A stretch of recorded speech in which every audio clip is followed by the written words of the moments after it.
Waalaikumsalam. Oh iya Mbak, silakan masuk, silakan duduk.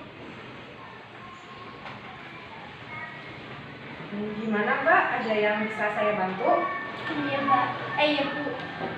Saya di sini pengen mengerti sedikit tentang merokok itu apa dan bahayanya apa, terus bagaimana cara menghindari itu merokok. Oh iya. Sebelumnya atas nama siapa ya? Ibu Diam. Kemudian yang merokok siapa? Adik saya. Adiknya umur? SMA. Masih SMA, sudah merokok. SMA kelas 1. Sejak kapan merokoknya Mbak? Sejak SMP kelas 3. Sudah merokok ya. Baik, sini saya akan memberikan sedikit informasi untuk merokok pada remaja. Sini apa sih itu merokok?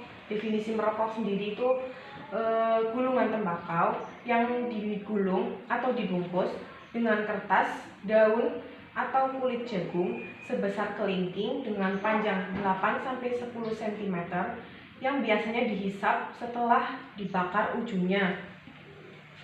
Kemudian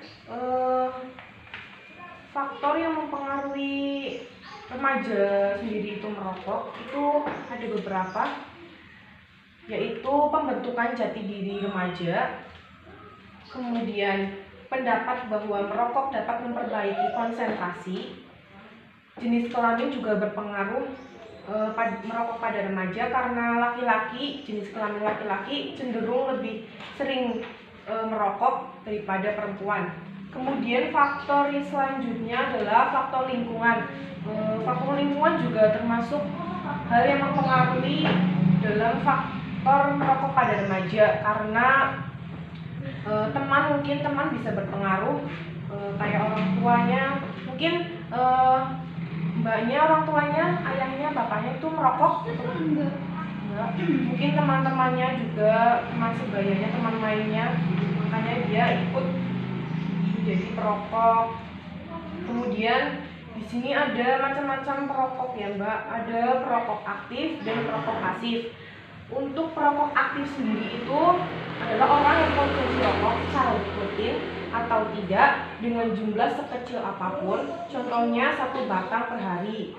Kemudian untuk perokok pasif itu adalah orang yang bukan perokok namun terpaksa menghirup asap rokok yang dikeluarkan oleh perokok. Jadi misalkan dalam satu lingkup rumah Mbak dan adiknya di rumah, kemudian adik Mbak merokok, itu adik Mbak termasuk dalam perokok aktif. Kemudian Mbak yang menghirup udara dalam rokok tersebut termasuk dalam perokok pasif.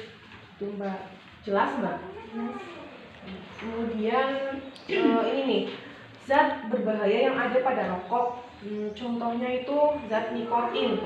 Zat nikotin itu yang membuat ketergantungan dari si perokok tersebut, kemudian menjadikan kerja jantung menjadi lebih cepat. Kemudian zat karbon monoksida yang menjadi penyebab paru-paru dan jantung menjadi rusak. Kemudian tar termasuk zat yang menyebabkan kanker pada perokok aktif. Kemudian apa sih bahaya merokok untuk kesehatan? Untuk jangka pendeknya, bahaya merokok pada kesehatan itu bisa menyebabkan ketergantungan bagi si perokok tersebut.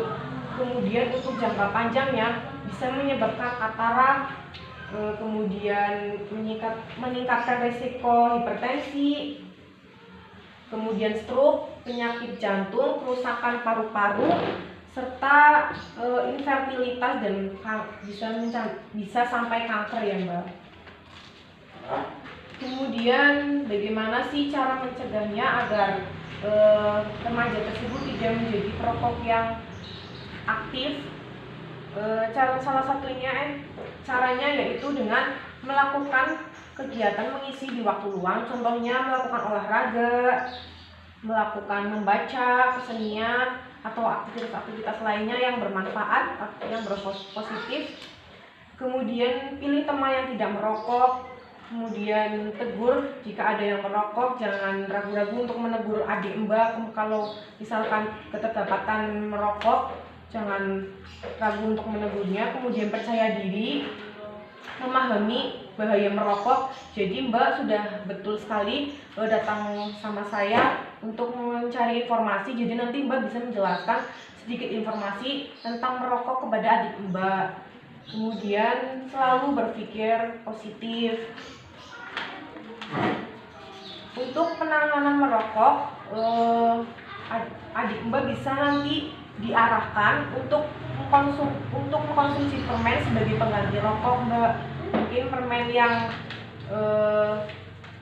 mengandung rasa mint mungkin bisa mengurangi rasa ingin merokok. Kemudian memberikan pelayanan kesehatan untuk memperoleh pengobatan. Mungkin setelah ini misalkan adik Mbak diberitahu Mbak tentang informasi yang sudah didapat, kemudian tidak meresponnya lagi atau tetap seperti itu, mungkin Mbak bisa bawa ke sini adiknya, nanti saya berikan sedikit konseling kepada adik Mbak langsung gitu. Kalau diajak nggak pernah mau. Ya mungkin sedikit-sedikit ya Mbak, semua kan butuh proses ya, jadi kita berikan sedikit pemahaman berproses lebih dahulu. Seperti itu, bagaimana? Sudah jelas? Ya sudah jelas Bu. Apakah ada yang mau ditanyakan lagi Mbak? Nggak ada. Makasih ya Bu. Ya, semoga bermanfaat ya Mbak. Salam untuk adik Mbak. Ya. Hati-hati di jalan Mbak.